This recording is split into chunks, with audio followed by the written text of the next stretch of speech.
جب فرعون کا ظلم حد سے زیادہ بڑھ گیا تو اللہ نے اپنے نبی موسیٰ کلیم اللہ سے کہا، اے موسیٰ اپنے بھائی ہارون کو لے کے فرعون کے پاس جا اور اسے کہہ دے کہ بنی اسرائیل کو آزاد کرے، مساکین پہ ظلم نہ کرے ورنہ اس پہ عذاب آئے گا۔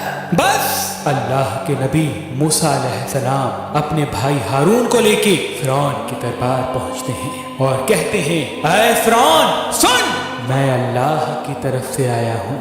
فرعون ہنس کے کہنے لگا، کون اللہ؟ یہاں کا تو رب میں ہوں۔ موسیٰ علیہ السلام فرمانے لگے، اے اپنے آپ کو خدا کہلانے والے، تیری حکومت تو ان چند لوگوں پہ ہے، لیکن حقیقی خالق وہ ہے جو مشرق و مغرب پہ حکومت کرتا ہے، جس نے زمین و آسمان کو پیدا کیا، جس کی سلطنت تلے چرند پرند زندگی بسر کرتے ہیں۔ فرعون زور زور سے ہنسنے لگا اور کہنے لگا کہ اے موسیٰ، کیا تو دیوانہ تو نہیں ہو گیا؟ اپنے کپڑے دیکھ، اپنی حیثیت دیکھ، نکل جاؤ ورنہ تمہیں میں قید کروا دوں گا۔ اللہ کے نبی موسیٰ علیہ السلام نے فرمایا، اے فرعون، اگر میں ابھی اللہ کی کوئی نشانی لے آؤں تو پھر تم بنی اسرائیل کو آزاد کرو گے، انسانوں پہ ظلم کرنا ختم کرو گے؟ فرعون کہنے لگا، کون سی چیز ظاہر کرنا چاہتے ہو؟ ظاہر کرو۔ بس اللہ کے حکم سے موسیٰ علیہ السلام نے اپنی عصا کو زمین پہ رکھا۔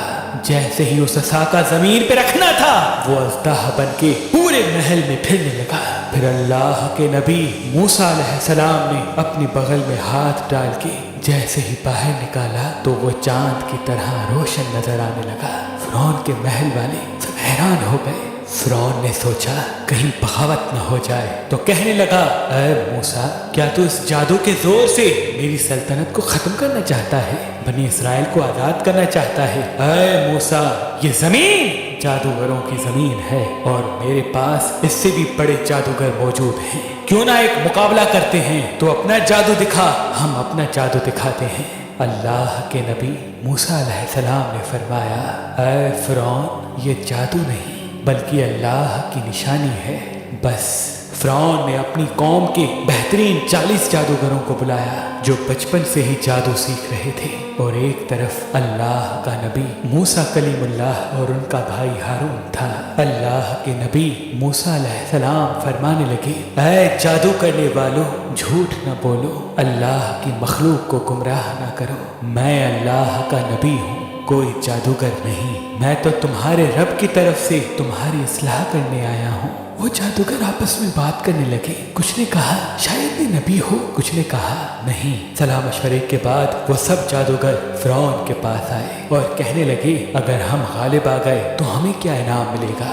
فرعون کہنے لگا، اے جادوگرو، جو تم چاہو گے وہ سب تمہیں عطا کیا جائے گا اور تم ہمارے خاص لوگوں میں شامل کیے جاؤ گے۔ وہ سب لالچ میں آ کر موسیٰ علیہ السلام کے پاس آئے اور کہنے لگے، یہ دونوں صرف ایک جادوگر ہیں اور کچھ نہیں، ان دونوں کا مقابلہ کرنے کے لیے تو ہم ہی کافی ہیں۔ بس وہ 40 کے 40 جادوگر صف بنا کے موسیٰ علیہ السلام کی طرف بڑھنے لگے۔ تمام لوگ حیرت سے دیکھ رہے تھے اور کہہ رہے تھے کہ آج جو غالب ہو گیا بس وہی سچا ہے۔ پھر وہ جادوگر کہنے لگے، اے موسیٰ، پہلے تم اپنی نشانی ظاہر کرو، پھر ہم تمہیں دکھائیں گے کہ ہم کیا ہیں۔ اللہ نے موسیٰ پر وحی کی کہ اے موسیٰ، پہلے ان کو اپنا جادو دکھانے دے۔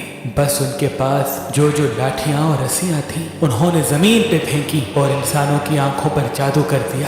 دیکھتے ہی دیکھتے انسانوں کو وہ سب سانپ نظر آنے لگے، حرکت کرنے لگے۔ تمام لوگ ڈر ہی رہے تھے کہ اتنی دیر میں آوازیں غائب آئی، اے موسیٰ اپنی لاٹھی پھینک۔ جیسے ہی موسیٰ علیہ السلام نے اپنی عصا کو زمین پہ پھینکا، وہ اژدہا بن کے ان جادوگروں کے تمام سانپ اور لاٹھی کو کھا گیا۔ سب لوگ دل ہی دل میں موسیٰ علیہ السلام کو نبی تسلیم کرنے لگے، اور جب یہ منظر ان جادوگروں نے دیکھا تو آپس میں کہنے لگے، اے لوگو، یہ جادو نہیں ہے، کیونکہ ہم تو جادو صرف انسانوں کی آنکھوں پر کرتے ہیں، لیکن موسیٰ نے جو کیا وہ تو سچ ہے۔ یہ کہہ کے وہ سب کے سب جادوگر موسیٰ علیہ السلام کے قدموں میں گر گئے اور تسلیم کرنے لگے کہ اللہ کے سوا کوئی خدا نہیں، اور اے موسیٰ کلیم اللہ، آپ ان کے سچے نبی ہیں۔